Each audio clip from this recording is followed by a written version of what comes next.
And I'm the chair of the Klamath County Historical Society Program Committee. And we're a group of volunteers that put together events like this. And something we're going to mention shortly, our historic walk of the High Street area. So there's some things coming up I thought I should mention. Number one, this weekend is the opening of Fort Klamath for the season. And we're going to have some neat stuff up there. The Cascade Civil War Society will have a display including medical and camp cooking, weapons, even cannons, live fire cannons. Lots of neat stuff to do. Also, the spinners and weavers will have a demonstration up there. So you can see how cloth was made from yarn and how folks did it back in the old days. And something new, welcome. We're working on a blacksmith shop. And so you can come up and see where the blacksmith shop is going to go. It's going to be made out of an old building that was donated to the county, and it is a 18th century building. So it's going to be quite a nice project when it's going. So that'll be something to see there. Okay. There's a couple of things going on. We have a time capsule project that we're working on. We're putting together a time capsule over this summer that we will seal in the fall, and it'll be opened in 50 years. So we're soliciting ideas as to what should go in that time capsule. Another project we're working on is some bronze plaques for downtown buildings, historic buildings. We've got a committee that's working on that right now, along with the City Parks Department. Something going on there. Let's see, I'm probably forgetting something. So let's move on to the next Historical Society project, which is going to be that walk of High Street neighborhood. And it's going to be on June 20th. We're going to meet, let's see, I wrote down where it was. Carol, where is it? We're going to meet Sacred Heart Church. We're going to meet right on the corner outside of Sacred Heart Church. I believe that's 8th and High. At 10 o'clock in the morning. At 10 o'clock in the morning. There's no charge, and we have a new sound system that we're going to be trying out. Let's hope it gets here. And I'm going to be the one pushing the big speaker. It's got wheels. Okay, what else did I forget? August 10th, we're having a walking tour of Lakeville Cemetery. Okay, did everybody get that? August 10th, a walking tour of Lakeville Cemetery.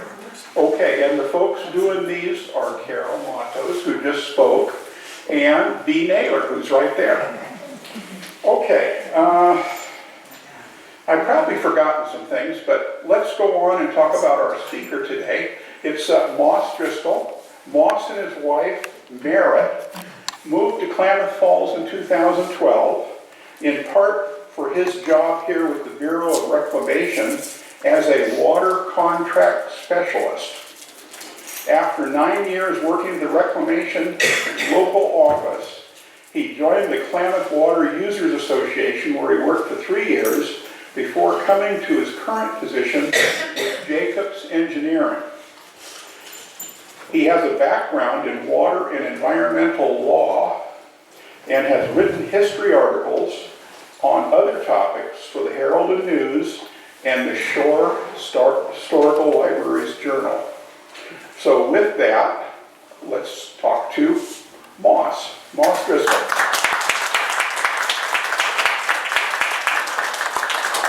Thank you all, and before I get started, I'm going to plug in my computer just to make sure it doesn't, the battery doesn't die on us while we're doing the presentation. That would be awful.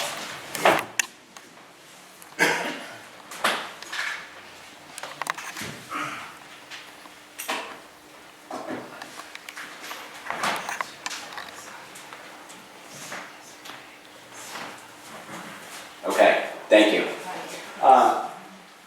So this presentation is the product of a couple years of research and work, mostly on my personal time, some of it working for articles for others.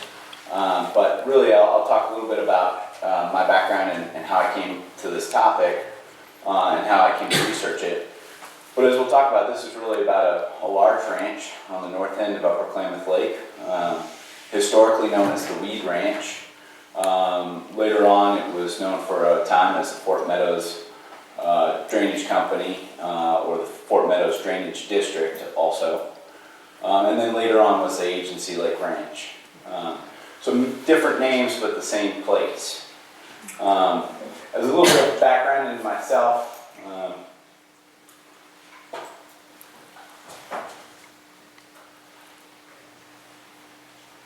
excuse me here. I grew up on a sheep farm in Vermont, about a 250-acre sheep farm, where we grew, we raised sheep for meat, for grass-fed lamb, and my parents always joked that we farmed grass. We grazed and primarily produced grass that we produced to fed the livestock. But I will note I don't come from a cattle background. I grew up around sheep and sheepdogs, not around cattle and cowboys, and so this story is primarily around and about a large cattle ranch and the cattle industry, which I can't necessarily speak to.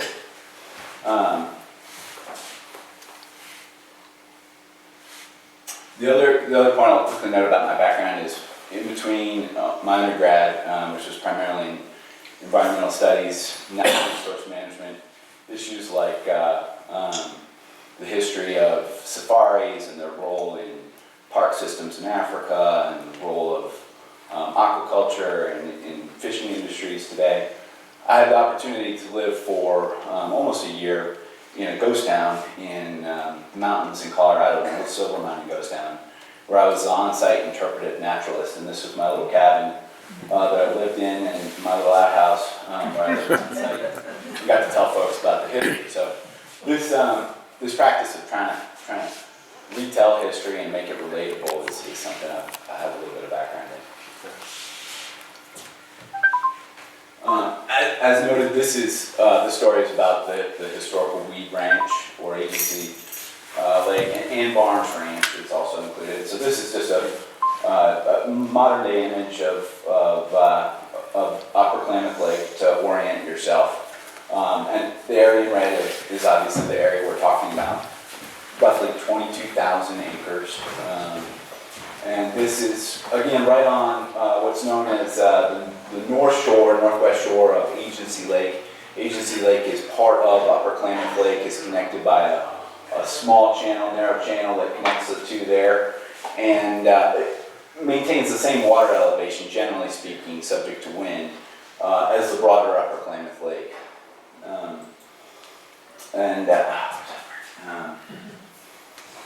Here's another depiction of the area on a map, and you can see this is a map showing all the different parts of Upper Klamath Lake that have been diked off and drained in red, or diked off and then are seasonally flooded for irrigation purposes before being drained.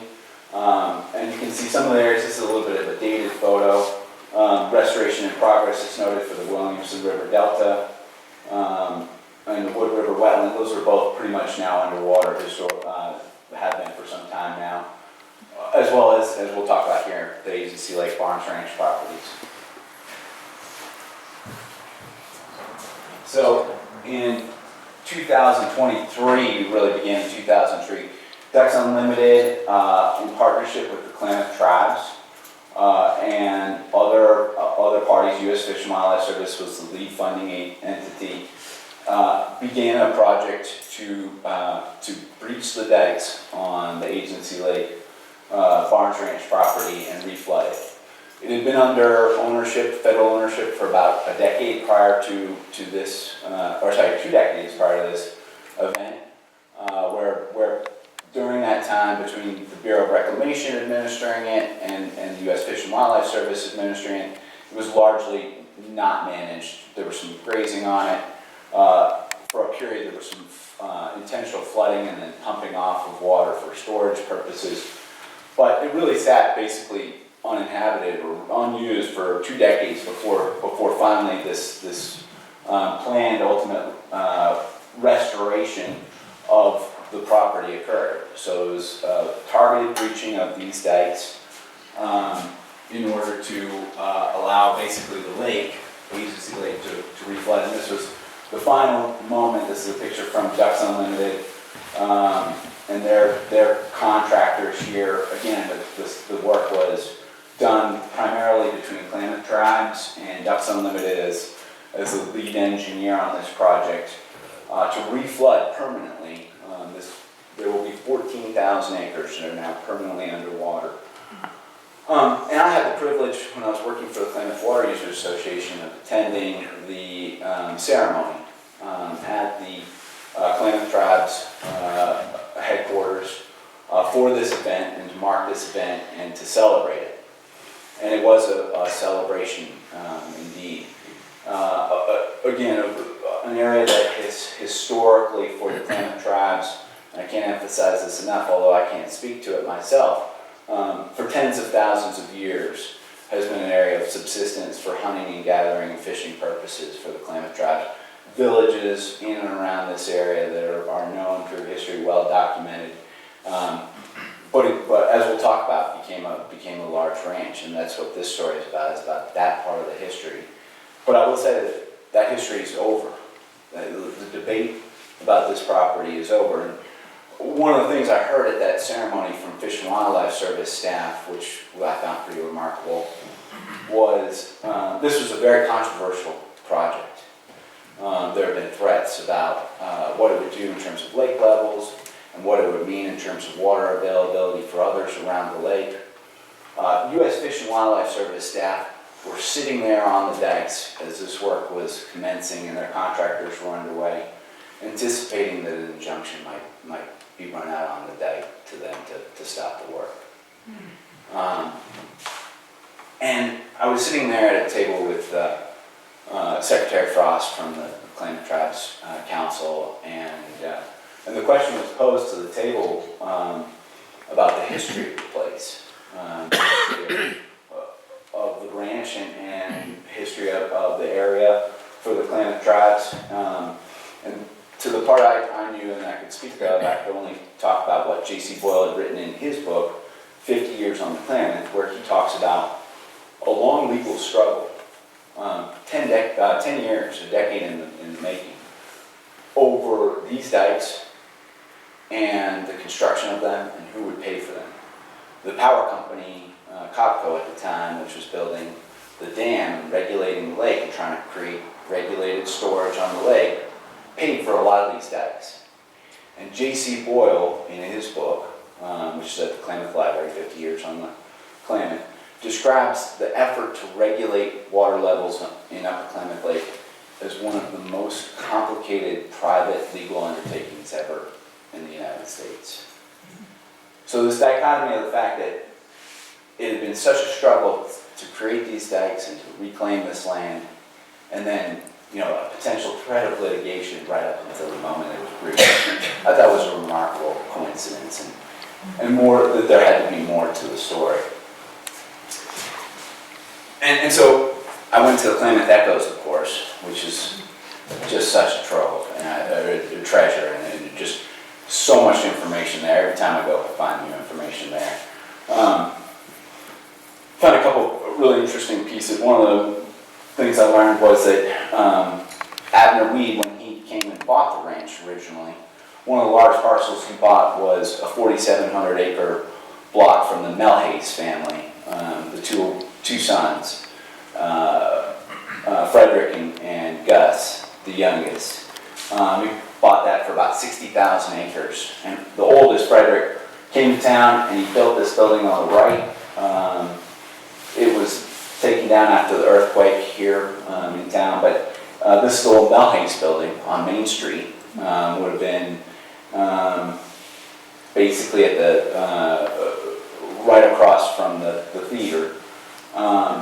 And so the oldest Melhays took his proceeds from the sale to Abner Weed and came to town and built this fancy commercial building. And one of the first tenants in the building was an engineer, a young engineer named John Zumwalt, who was a Stanford-trained engineer. And he had been up here before in the Klamath Basin, but actually had lost his job, as we'll talk about a little bit later on. But came back to work for Abner Weed to design and engineer his big ranch, his growing ranch up on the north end of the lake. And he brought his new bride, Julia, to town with him on the stagecoach from Thrall over the Pocahontas Flats. So they came in by stagecoach, and there's Julia on the right. And she was a pianist, and a singer. She was part of a touring opera group. She taught voice lessons and piano lessons to school children here in the town. But the other thing she became engaged in right away was the local women's club. And they formed in 1905 a small reading room in the basement of the Melhace building, which was Klamath Falls' first library. And Julia has a long documented history of her civic engagement, supporting and advocating and raising funds, including through musical concerts for the local public library system. Which I found, quite a coincidence that our library system has its origins in part in the fact that Abner Weed hired John Zumwalt and his beautiful young bride who came to town and left their mark on this community for the next 40 years. The other interesting tidbit from the echoes that was noted was the fact that Community Methodist Church in Fort Klamath, the building there you see on the lower left, the bell on that church was donated by Abner Weed prior to its completion in 1912. And there was a great quote in the Klamath Echoes about this church, which you can think about its significance there in Fort Klamath, so the old military fort, on the edge of the reservation, the Klamath Tribe's reservation. And the quote about the church was that in the calm of the Sabbath morning, the tolling bell is audible for a mile or more, and was given so that it might call those in the entire district to worship in a church that serves all people, regardless of denomination. That was from the Klamath Republican in 1912. So that was the first two pieces, and I immediately thought, well, there's got to be more to this story, and of course there is. I will briefly note here, I would recommend, and I've had the privilege of spending some time reading about some other topics in this area that are closely related. There's some great books on this subject, particularly the early cattle industry. I'll particularly note On the Cattle Ranges of the Oregon Country by Orrin Oliphant, and of course 50 Years on the Klamath is just a documentary about regulation on the lake and all that came with the project on the Klamath River. One of the more common or more recent ones is a piece by a modern journalist, Dave Eggers, who used to write for the New Yorker and other pieces. And he wrote about the town of Hollister, which we'll talk about here briefly. But anyway, again, going back to Julia Zumwalt, tribute to our library system and to the people who have actually done this academically. Part of the story, of course, is the fact that the Klamath Basin was historically a land of lakes, the land of the lakes, with large bodies of shallow water that varied in depth and varied seasonally over the course of the year and over the course of drier and wetter periods. To flood large amounts of land, overflowed or swampland as it was called early on in Oregon's history.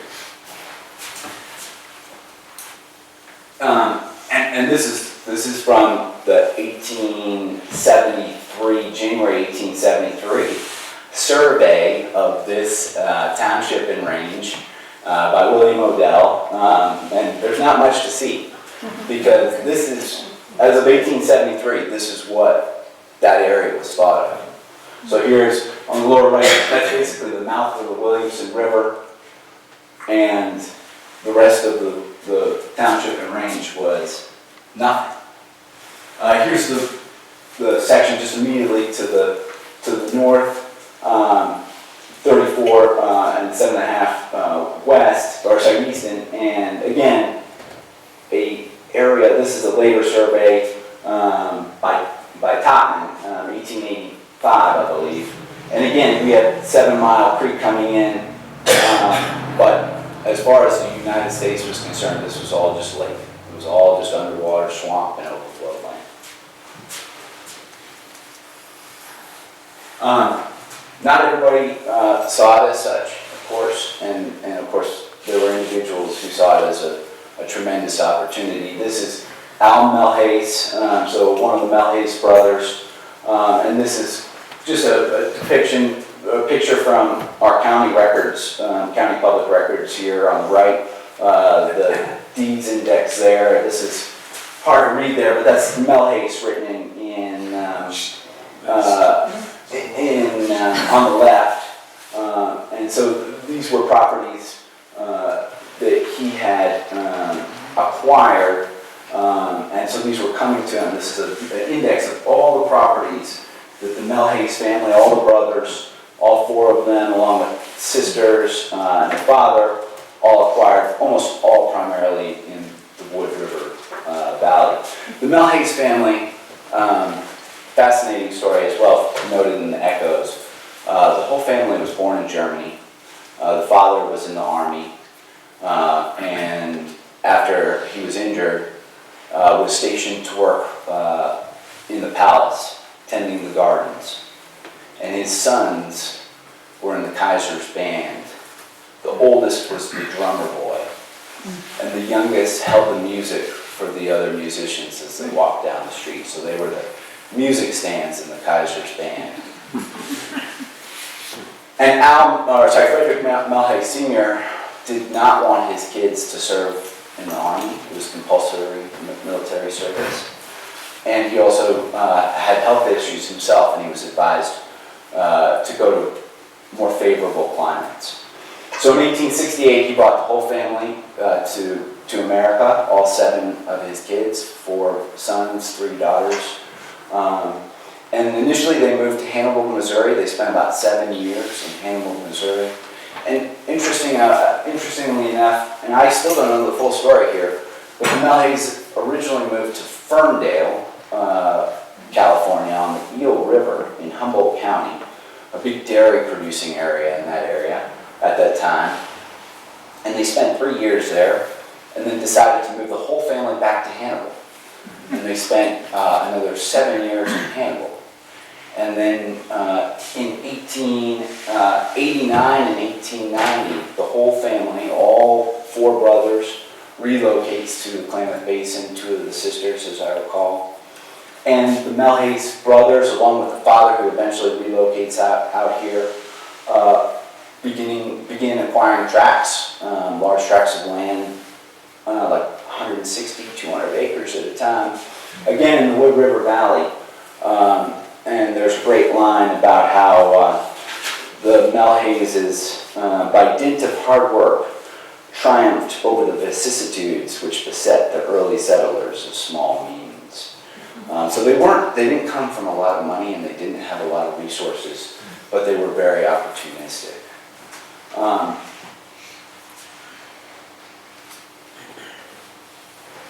In February, and this is where the cattle industry comes in the transition, and my part of the story I can relate to ends, but the Melhaces were one of the largest sheep farmers in the Wood River Valley.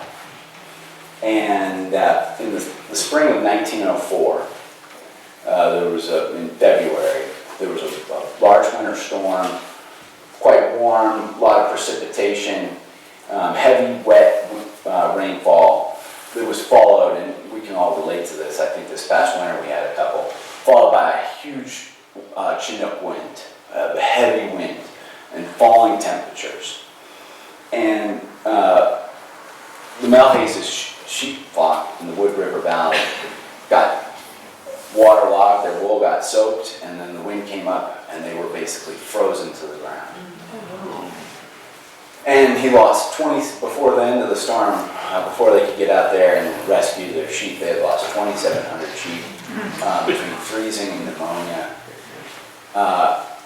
They struggled to save the rest of the herd. They ended up feeding them pine browns, and that ended up killing another 200 of their herd. So that spring, Al Malhace decides to sell his entire flock, along with his three-legged sheepdog named Ring, to a sheep herder in the Rogue Valley near Ashland.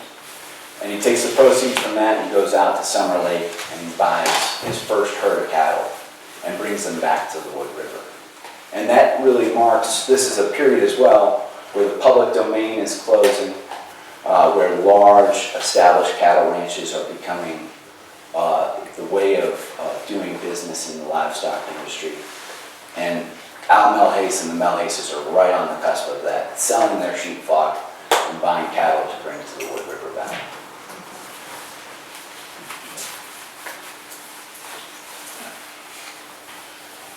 So as noted, Abner Weed, and we actually are privileged enough to have some of the direct descendants from Senator Abner Weed. He originally was from Maine, and he married his bride there. He served in the Civil War, including being at the treaties in Appomattox during the surrender of Lee at Appomattox, and grew up on a farming family, but after the Civil War ended up getting into the logging industry, timber industry, and in the 1860s ends up in California, primarily in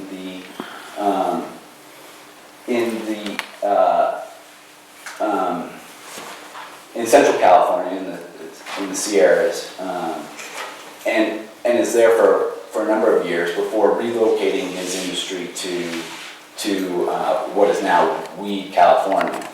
And there are stories, and obviously this talk is not about him directly or about his time there in the logging industry, but that he found that location based on the winds and how he could use that location particularly for drying green timber. So he took advantage of a natural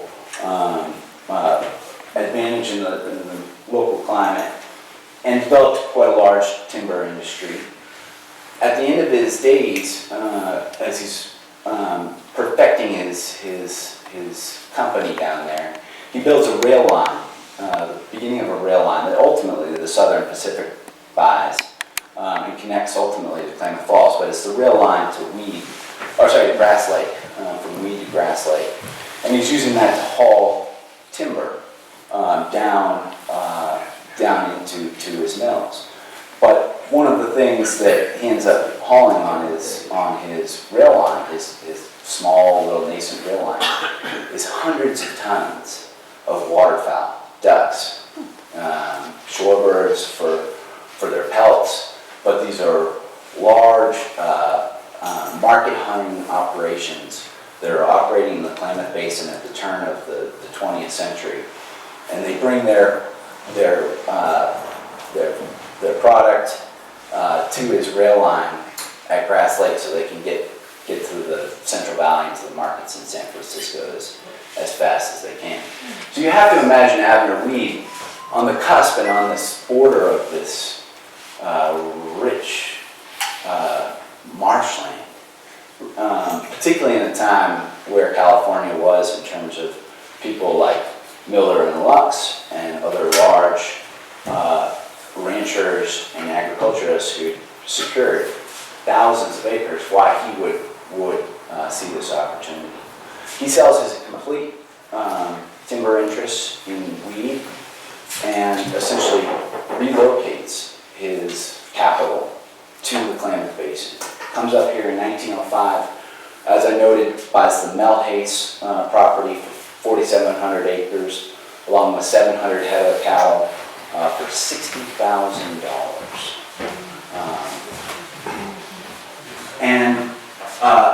And he hires John Zumwalt, Stanford trained. He was much younger at the time. This is a much older picture from his later days. Don Zumwalt was a city engineer. He engineered all of Lower Klamath, all of irrigation and reclamation and drainage works in Lower Klamath in terms of Klamath Drainage District. He was the lead engineer for that district. And again, he was the weed ranch, he was the lead engineer. So this is a map from the 1909 filing of what was known as the weed ditch. It still is known as the weed ditch. And this was a ditch to divert water out of the Wood River, right here at the top end of the map. You can see a little bit of text there that says head gate, and then you can see a line that parallels the river, and that's the weed ditch that John Zumwalt engineered. And you can see all this hatched and shaded area. That was the area he envisioned irrigating and effectively, ultimately built to irrigate out of the Wood River there. It took more than just engineering, and it took more than just capital, of course. It took actual physical, mechanical work to reclaim these lands. And this is John Frank Adams on the left, and his famous Adams dredge. John Frank Adams is pretty well documented pioneer and settler here, particularly in the Merrill and the Lynn area. He is instrumental with that area, and much could be spoken about him. But I'll note here, one of the things that's been written about John Frank Adams is that he had as much to do with the reclamation of the basin in terms of his real estate dealings as to do with his irrigation work. And I'll admit that, or I'll acknowledge that opinion, but I would say his dredge, the Adams dredge, certainly is by and large the reason why we see the basin as it is today. That dredged the initial area at Laird's Landing so that boats could get in and out of Laird's Landing down at the south end of Lower Klamath Lake. It was initially brought up here, of course, to construct the Adams cut from Lower Klamath Lake to White Lake to tie in with the Van Blimmer Ditch Company. And there's a great piece in the Klamath Echoes. I really encourage folks to look back at it, and I thank Ron Loveness for pointing it out to me, about the history of the Adams dredge, and particularly about how it was hauled over here, overland from the MacArthur Marshes and the Pitt River to get here in 1903, and how it was first employed in that Adams cut. It's a remarkable story, and really demonstrates John Frank Adams' perseverance and determination, literally cutting these tule blocks out with hay knives and lifting them out of by derrick in order to create a channel out of these tule marshes. The Adams dredge also constructed the levee to cut off Lower Klamath Lake, so the embankment, the railroad embankment from White Horse Butte to Midland. The Adams dredge also dredged around Caledonia Marsh on the Running Y and created that diking system. It created the Hanks Marsh dike system. And its first job when it got into Klamath Lake, one of its first jobs was creating the diking system around the initial weed ranch.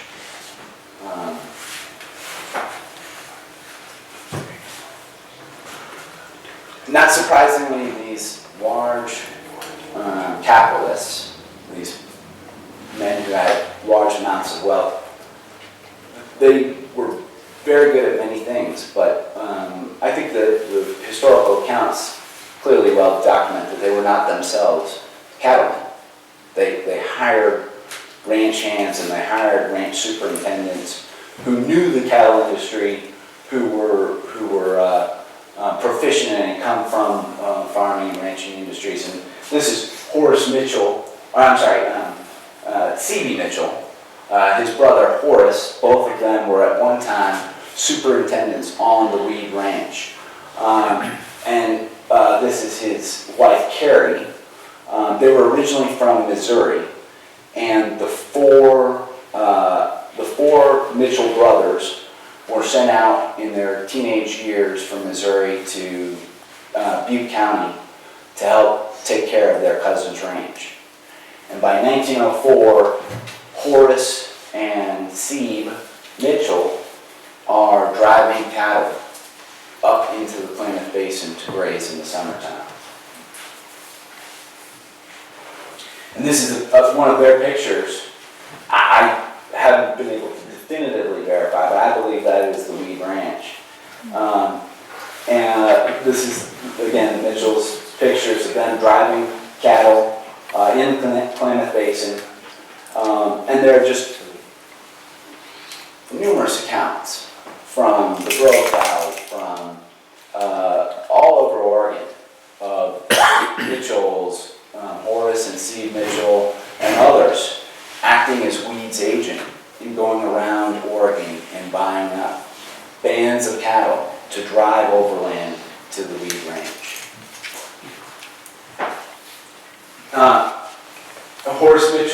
Steve Mitchell is also known for drilling the first well in the Klamath Basin, the first well, as well as the first artesian well.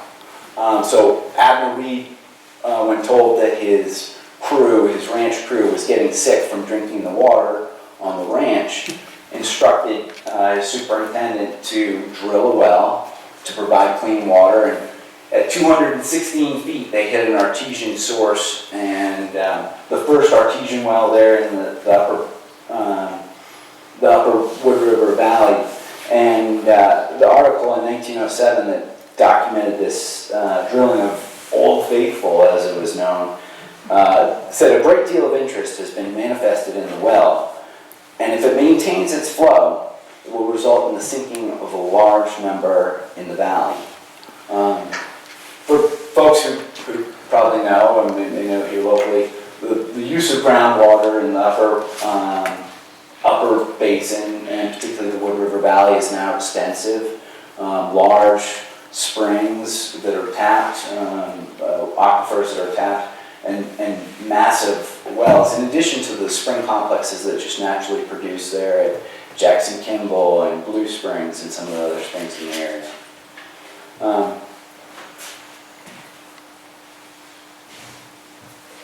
There's a great period, and I'm just going to jump ahead here, but a great period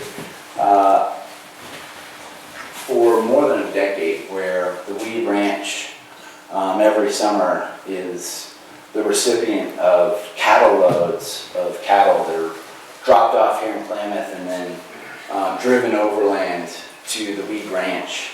And great accounts in particular, this is the part that I like to think about.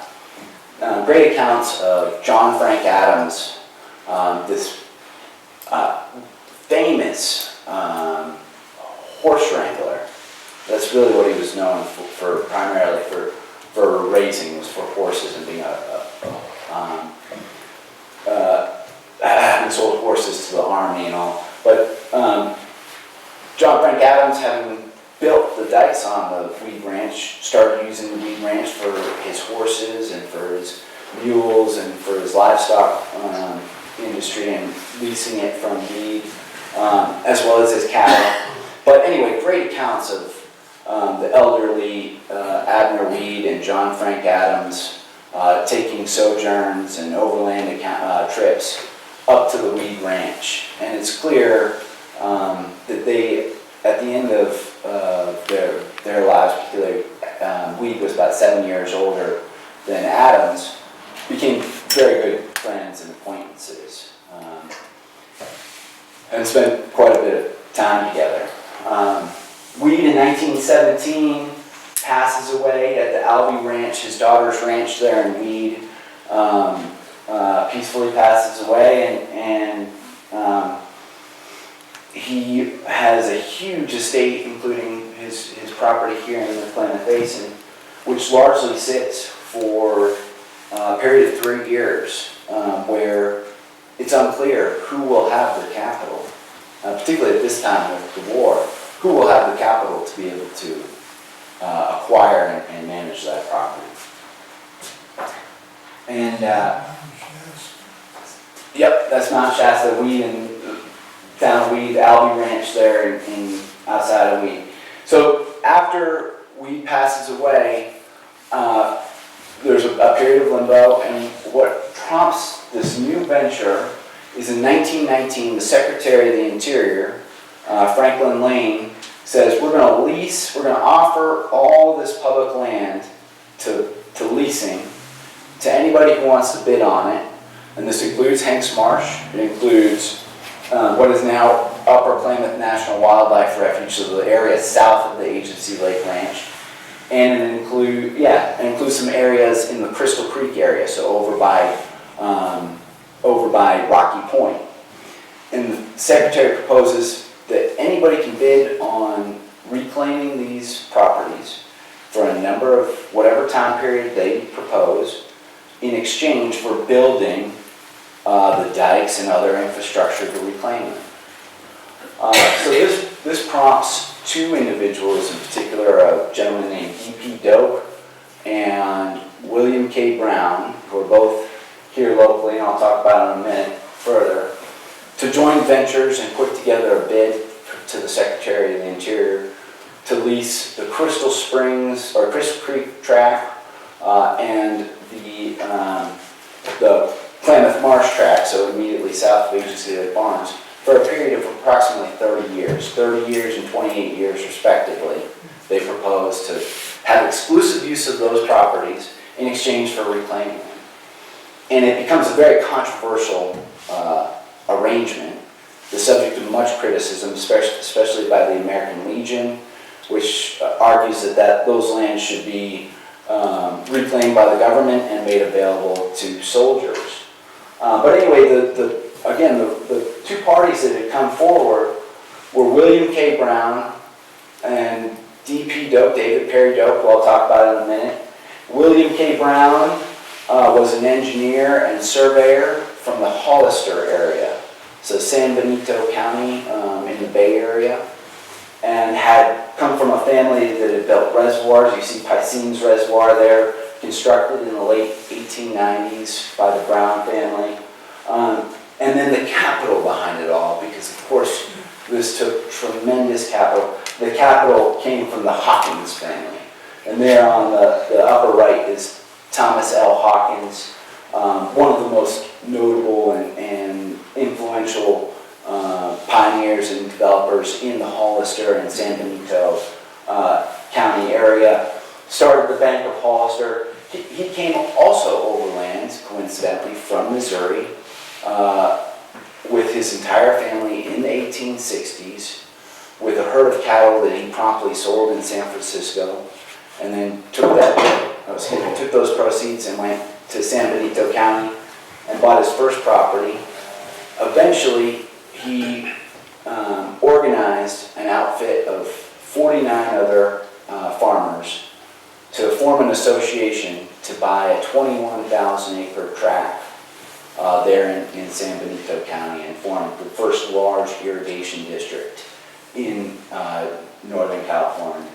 His son, Charles Nichols Hawkins, went to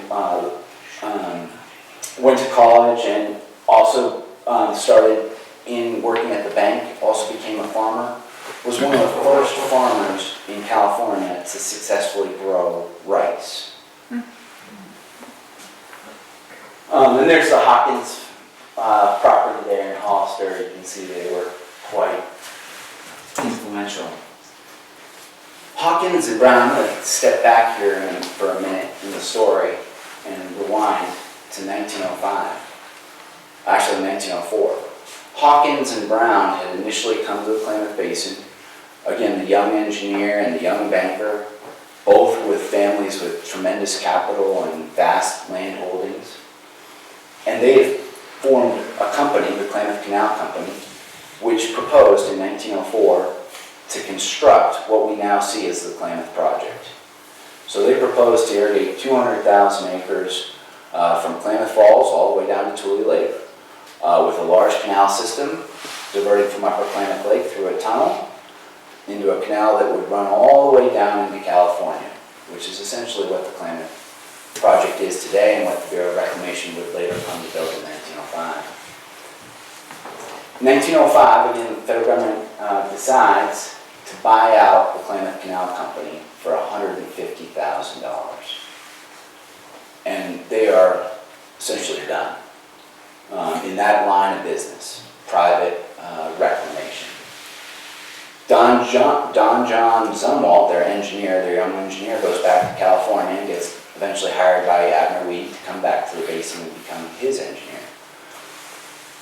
William K. Brown and Charles Hawkins decide they're not done though in the Klamath Basin. They might be done with reclamation and irrigation and farming, but they still see the opportunity in the Klamath Basin, and now they have $150,000 in capital that they've just been paid, or cash that they've just been paid for their canal system and their initial tunnel that they had started digging in 1904. So they go to the city and they propose to build a trolley system. And in 1906, the city says, we'll allow you to build a trolley system. We'll also allow Charles Warden, who was associated with what's known as the Big Springs development at the time, up here, just to our east. The city creates a competition between these two outfits and says whoever builds the tracks on Main Street can charge the other one for the use of them. Charles Warden bets William K. Brown $500 that they'll be the first to build the tracks. And that sets off a race in 1906 to lay the first tracks on Main Street for the anticipated trolley system. There's much secrecy around the affair and around the two businesses, both trying to get their rail ties from Thrall, from the overland, from the railroad line at Thrall, the end of the Southern Pacific line. And William K. Brown goes to extraordinary measures to make sure that his competition doesn't get there. He sends a crew of men down to Grass Lake to give them false directions, and at last resort to imbibe them with a bottle of whiskey, which successfully delays the Warden outfit that's trying to bring in rails. Meanwhile, William K. Brown doesn't waste any time, and at midnight on Saturday night, so Sunday morning, he starts tearing up Main Street, knowing that on Sunday, no court will be open and nobody can get an injunction to stop him. And William K. Brown's and Charles Nicholas, the canal company's rail ties did arrive first in Klamath Falls. It created a huge celebration. Of course, everybody had bet on one side or the other, and there was a tremendous party in town for this development. The other piece to the Hawkins and Brown affair was they were associated with the Buena Vista development, which was basically up around Harbor Isles today. So California Avenue, Oregon Avenue, Hawkins Street, they were the developers behind it. They acquired the land and promoted it. And they built a little rail line, a little pleasure boat, to put out on the lake, which they called the Buena Vista, which they used to help promote their real estate. And this is a picture on the lower right hand of the trolley, which was only ever pulled by horse. It was never powered on the Link River going out to their Buena Vista. Almost done here, folks. I know we're running long, but here's the last slide. I'll just kind of leave it here with the one last story, or the last individual behind this outfit. David Perry Dope, who also was born from a farming family in Kansas, Missouri, but was quite ambitious, obviously quite smart financially. And he got into banking and commerce, and as an agent for Jay Gould in the late 1890s was sent to Northern California and immediately realized the opportunity that was afforded there. He started a steel company and built one of the first modern steel plants on the West Coast in the Bay Area, and bought mines in Shasta County, manganese mines and iron mines. In 1905, he came to the Klamath Basin and bought an area that had been reclaimed from Ball Bay on the north side of what's now known as Doak Mountain or Spence Mountain. William Spence had originally started and acquired that land in 1888 and started reclaiming it. But David Perry Doak had the capital to build the full dike system. He built a 15-bedroom bungalow that was referred to as the most beautiful house in Oregon at the time. It's meant to buy. And started reclaiming the ranch and bringing cattle to his ranch as well. In 1907, the newspapers report that his wife in Los Angeles is suing him for a divorce, which is news here in Klamath Falls because his wife is, who everyone knows as his wife, is living out at the ranch and turns out to be his. She was a divorcee as well, Frida, and I believe was her original name, and she was into horses.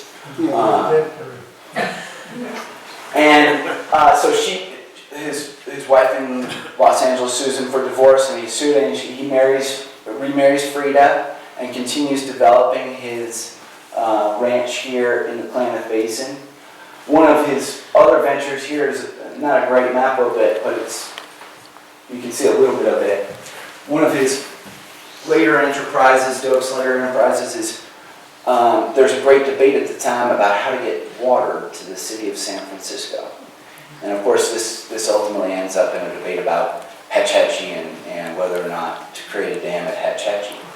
And one of the proposals for an alternative water source that David Perry Doak puts forward is the McCloud River, and building a pipeline basically all the way down the Central Valley from the McCloud River all the way down the eastern side of the Central Valley, and then cutting across the Central Valley to get to San Francisco. So incredibly ambitious. Doak also buys a huge orchard in Oakville that he starts growing cherries and other fruit, grapes on. He builds a huge mansion there with terraced gardens and palm trees from all over the world. And in the latter part of, basically from 1910 on, his major investment in Central California and then in the Klamath Basin is in agriculture. And there are reports of David Perry Doak, the millionaire, going back to the farm, which speaks in part to the period of the time in terms of the economics and the demand for food products. So D.P. Doak, and just to bring this all kind of to conclusion, and I ran a little long here, I apologize, but D.P. Doak joins William K. Brown and Charles Nichols. They acquire these leases from initially that are then canceled by the Secretary of the Interior because of the controversy. And so they pivot, and they combine their capital, and they buy the Abner Weed Ranch. And form the Fort Klamath Meadows Company, and begin what becomes basically a 30-year enterprise with additional great sums of capital to permanently or not permanently, but to provide full and complete drainage and flood control for the agency Lake Marsh Range, the full 22,000 acres. It is not till 1964, about a decade after William K. Brown and Charles Nichols passed away, that the Fort Meadows Drainage District, which ultimately became, declares that work, that infrastructure, the dikes and the drainage pumps and the irrigation canals complete.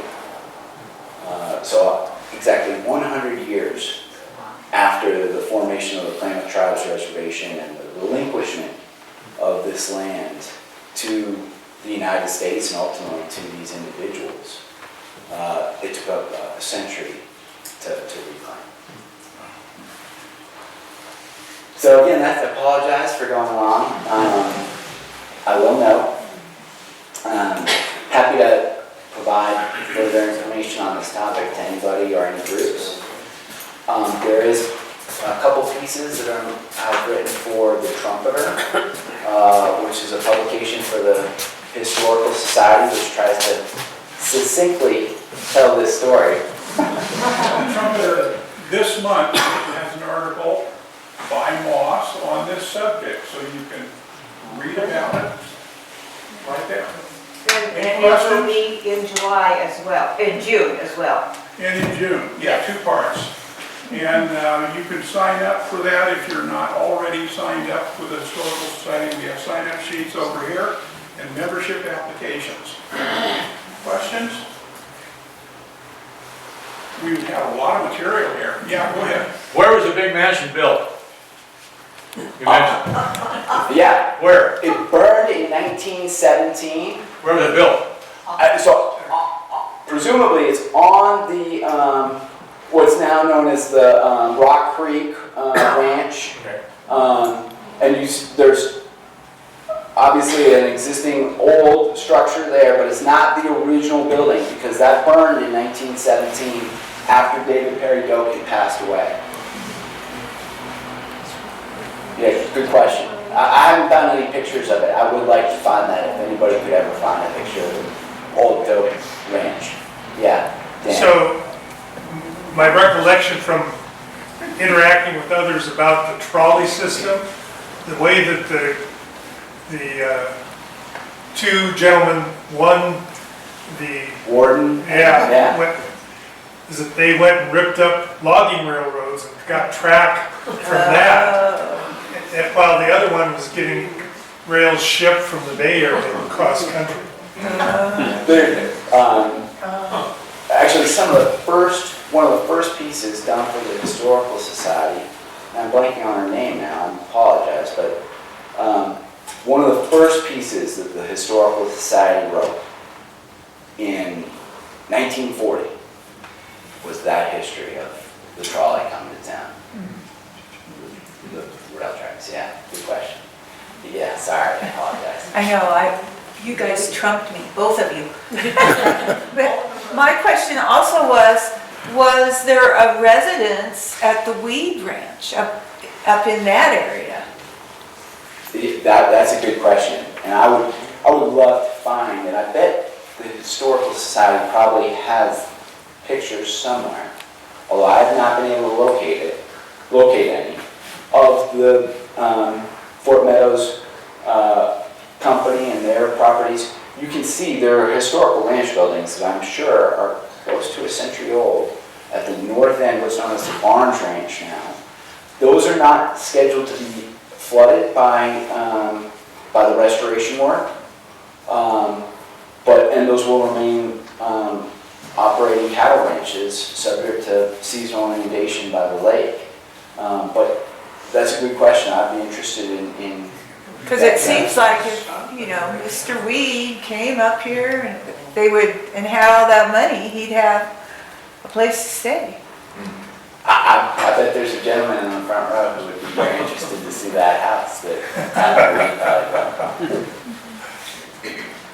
had a question. What state was Abner Weed a senator for? California. California. Yeah, he was Siskiyou County supervisor for a number of years, and then he ran as a senator, a Republican. For a bit, he didn't serve very long, but and there's a great account of him in Southern Oregon history, I believe. There's an early record of Oregon history, very notable book. You can find it on Google. That has a good account of Abner Reed, his time in the Civil War, and a little bit more of his background and his logging days, trucking and whatnot. Any other questions? This is more of a modern question, but now that the dams have been removed, where have salmon been located and documented in our drainage system here in the basin? Well, I'm not the expert to speak on that, although I've sat through a number of meetings where they've talked about that. We had thousands of Chinook salmon that got above the dam sites, and hundreds that got above the existing Keno Dam, including presumably hundreds, although it couldn't be verified. They got into Upper Klamath Lake, got up to the Sprague, the Upper Sprague. So there were fish all through this system this past year for the first time in at least a century or more. One thing I'll note just on that question, U.S. Fish and Wildlife Service, which manages this property now that it's part of the lake, did do monitoring last year, water quality monitoring in the former agency lake. And one of the things they documented was a tremendous algae bloom in that particular section of water. There's really only two breaches down here at the lower, actually I think the breach is, it's like right there, and there's a breach right there roughly. I think there's another one up here as well, there. Yeah, up there as well. Anyway, so it's only selectively breached. So you basically have a lot of water within those dikes that can freely flow into the lake. And what they found last year was that particular area had a huge algae, blue-green algae outbreak due to the phosphorus levels and nutrients that were exposed and in that water. Yeah. Do you have any idea how long it will take once you start flooding that, all that vegetation to flood, for that phosphorus level to drop? Good question. The answer is we'll find out. What we know is from other areas and from areas in the Klamath Basin where this has been done is if you take a wetland and you turn it into a pasture, or you just dry it up as a wetland and then you reflood it, our soils, being volcanic in origin, have a huge amount of phosphorus and will produce a huge amount of phosphorus. Our wetlands, however, and we also have ample evidence to demonstrate this, that once those wetlands become established or are maintained or managed in that manner, they also are an incredible sink of nutrients. So, like 10 years, 15 years, 5 years? I think you're on the right path for 10 years, but we will see here with this property. This is, I should note, so there's a large restoration effort in what was known as the bare marshes of Great Salt Lake in the early part of the 20th century. But outside of that, and of course that's a salt water system, Great Salt Lake, this has been characterized, this agency like Barnes Ranch, flooding permanently 14,000 acres, permanently underwater, up to 20,000 acres that will seasonally be underwater, has been characterized as the largest freshwater restoration project ever undertaken in the western United States. And credit to Ducks Unlimited for the project. So, good question. Just to add to that, the tribe had a post, I don't know, within the last 3 weeks, maybe a month. Patagonia had come out and done a big article about it, and they described it as the Everglades of the West. Yeah, the Klamath Basin, Land of the Lakes, go back to that early map I showed. This was considered the Everglades of the West, and was unique amongst early reclamation projects, because this was not putting water out on sagebrush. It was draining lakes and turning them into farmland. Yep.